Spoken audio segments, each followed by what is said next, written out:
خزاں کی بات شروع ہوتی ہے تو ایک بات یاد آتی ہے کہ ہزاروں منزلیں ہوں گی، ہزاروں کارواں ہوں گے، بہاریں ہم کو ڈھونڈیں گی، نہ جانے ہم کہاں ہوں گے۔ جی ہاں جی، یہ پردیسیوں کے حوالے سے ایک بات ہے خاص الخاص کہ کہتے ہیں کہ دل کا موسم اچھا ہو تو باہر کا ہر موسم اچھا لگتا ہے۔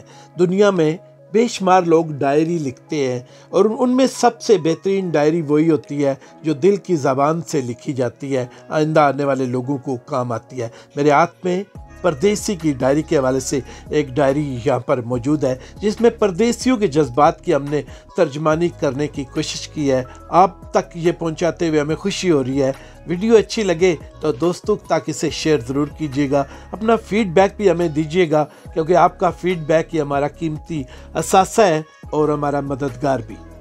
آج 1 جنوری ہے، آج میں نے ریزائن کر دیا، مجھ سے جونیئر ایک سعودی کو منیجر بنا دیا گیا۔ یہ میری قابلیت کی توہین ہے، سارا کام ہم کریں اور کریڈٹ وہ مقامی لوگ لے جائیں، یہ غلط ہے۔ میں سوچتا ہوں کہ جس قوم میں ترقی کی بنیاد بجائے تعلیمی قابلیت کے نیشنلٹی یا تعلق واسطہ یا کوئی اور چیز دیکھی جائے، وہ قوم کبھی ترقی نہیں کر سکتی۔ 5 جنوری، آج شیخ صاحب نے خود بلا کر سمجھانے کی کوشش کی اور تنہا 10,000 ریال کر دینے کا وعدہ کیا، لیکن میں اپنی خودداری اور وقار کو ریالوں کی عوض بیچنا نہیں چاہتا۔ مجھے میری محنت کا صلہ چاہیے۔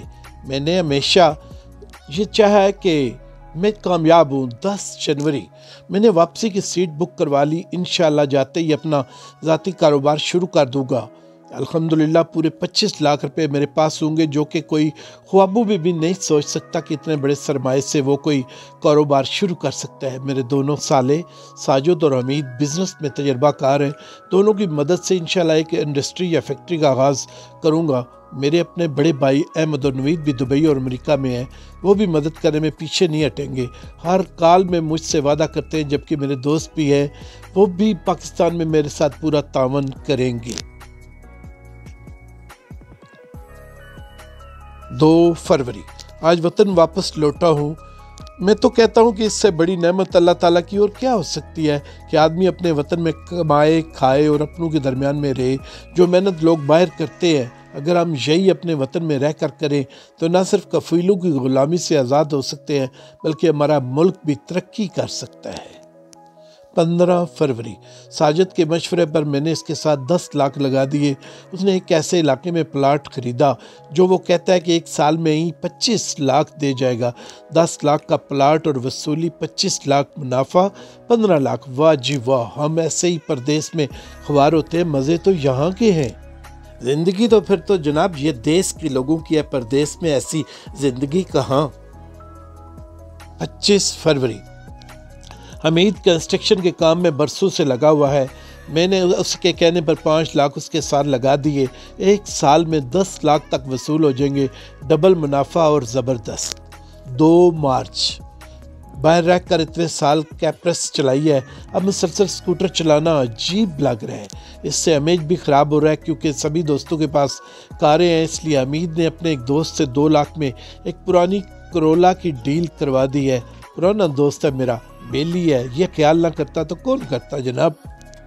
15 مارچ، میری بیگم کی ہمیشہ سے یہ شکایت رہتی تھی کہ ہماری شادی کے بعد سے آج تک ہم نے کوئی دعوت نہیں کی، ہمیشہ دوسروں کی دعوتوں میں جا کر کھا کر آتے ہیں۔ ہمارا اخلاقی فرض بنتا ہے کہ ہم بھی کبھی دوسروں کو بلائیں، اس لیے ہم نے ببلو کی بسم اللہ کر ڈالی۔ ہال کا کرایہ، کھانا، سٹیج اور ویڈیو وغیرہ کے ملا کر کل 1 لاکھ خرچ ہوئے۔ پھر یوں ہی دن گزرتے گئے اور 20 اپریل، آج ابا جان نے بلا کر کہا کہ شانہ کے لیے ایک اچھا رشتہ ہے۔ آج کل لڑکوں کے ریٹس بہت زیادہ ہیں، لوگ جہیز وغیرہ کا براہ راست مطالبہ نہیں کرتے، صرف یہ کہتے ہیں کہ اپنی خوشی سے جو چاہے دے دیجئے، ہمیں نہیں چاہیے، اللہ کا فضل ہے، سب کچھ موجود ہے، جو کچھ دیں گے اپنی بیٹی کو دیں گے، دنیا کے سامنے آپ ہی کی عزت بنے گی۔ یہ ایک مکاری ہے، وہ رشتہ بیچتے ہی ایسی جگہ ہے جہاں سے انہیں بغیر مطالبے کے ہی بہت کچھ مل سکتا ہو۔ کیوں، کیا کہتے ہیں آپ؟ 5 جون، ببلو کو رائل پبلک سکول میں ایڈمیشن کا ایک ذریعہ ملا ہے، لیکن 50,000 ڈونیشن کے علاوہ 25,000 تک پرنسپل سمیت کے درمیان کے لوگوں کو کھلانا ہے۔ ادھر سعودی عرب سے لائے ہوئے میرے بینک سے پیسے بھی ختم ہو چکے ہیں۔